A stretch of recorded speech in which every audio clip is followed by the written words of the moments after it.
What if I told you the people you sacrifice everything for are sometimes the ones who betray you the fastest? That was my lesson. And it hit me on Christmas Day. If you've ever been the forgotten child, the family ATM, or the one who gives while everyone else takes, then listen closely. My story might sound uncomfortably familiar. It started with a text. "I can't watch your kid. My mom refused. You're on your own now."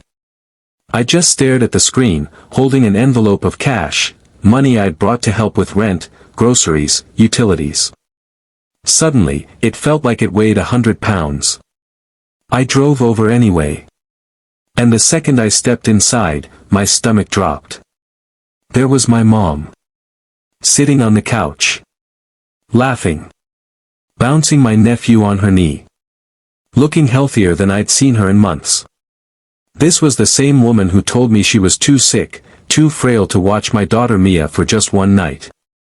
Too weak. Too tired. But here she was, surrounded by Lisa's kids, absolutely fine. The laughter in the room died the moment they saw me.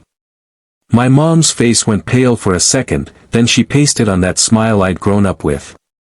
"Jake." "What a surprise," she chirped. I forced out the words. "You said you couldn't watch Mia. Because of your health." Silence. My sister Lisa jumped in fast. "Mom already has too much on her plate. You don't want her to overdo it." My chest burned. I repeated it back slowly. "She's literally babysitting. Right now." Mom sighed, rubbing her temples like I was the one causing her stress. Then came the excuse. "It's different. Lisa's raising kids alone. She needs me more."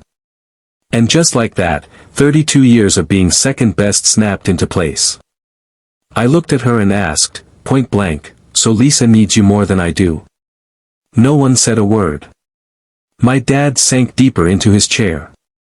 Lisa rolled her eyes. And my mom shook her head, as if I was crazy. But I knew. This wasn't about sickness. It was about control. About keeping me on the hook. She lied to me. Manipulated me. Let me pay every bill while Lisa sat back. And Lisa had known all along. Something broke inside me. I told them I finally understood. I was never really part of this family. I was just the backup plan. The safety net. The idiot who kept the lights on. My mom gasped, but I cut her off. No more speeches. No more guilt trips. I walked out. That night, for the first time in years, I slept. The next morning, I canceled everything. Rent. Utilities. Car insurance. Groceries. Every single payment. Then I sent one final text. "You're on your own now. Good luck." And I blocked their numbers. What came next was chaos. Calls. Emails. Messages. When I ignored them, they started calling my wife, Erin. She declined every single one. And when private manipulation failed, my mom went public. A long, tearful Facebook post about how her ungrateful son abandoned his poor, sick mother. But this time, I didn't stay quiet. I wrote my own post. No drama. Just facts.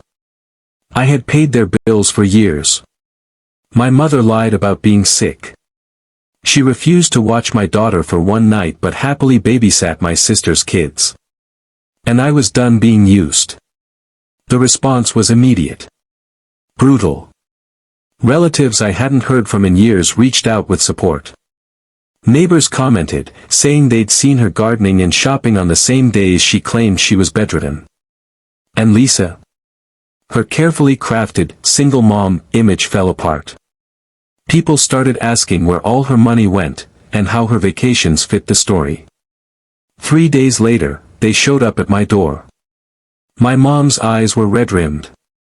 My dad looked smaller than I remembered. I opened the door, but I didn't let them in. My mom started begging, her voice breaking. My dad mumbled about how they never meant to hurt me. But I stopped them. You didn't mean for me to find out. That's the difference. And for the first time in my life, I felt free. The weeks after were quiet. Peaceful. Aaron and I took Mia to the beach. We started looking for a new house. I got promoted at work. But of course, the rumors spread. My mom told people I'd had a breakdown. Lisa called me unstable. Then, at Christmas, a card arrived. A family photo. Them smiling like nothing had happened. On the back, just 3 words. We miss you. No apology. No acknowledgement. Just an expectation. I tossed it in the trash. That same night, the doorbell rang. It was my dad. Alone. And for the first time, he gave me a real apology. He admitted he'd failed me. That he'd been a coward. That he let my mom control everything, let me carry the weight. He said he was proud of me, for having the courage he never had. It didn't erase the past. But it meant something. Months later, Lisa reached out too. We met for coffee. She looked different. Tired. Real. She admitted it, she'd let me carry the burden because it was easier. She'd let mom favor her. And when our parents stayed with her, she finally saw the truth. For the first time in 32 years, Lisa apologized. I told her one apology wouldn't erase decades. She agreed. She wasn't asking for forgiveness. She just needed me to know she saw it now. It wasn't a reconciliation. But it was a start. And through it all, I learned something. Family isn't about blood. It's about who shows up. Who loves you without conditions. For me, that was Aaron. That was Mia. That was the life I'd finally chosen for myself. One night, as I tucked Mia into bed, she looked up at me with sleepy eyes and asked, "Daddy, are you happy?" I kissed her forehead and smiled. "Yes, sweetheart. I'm very, very happy." And for the first time in my life, it was completely true. So if you've ever been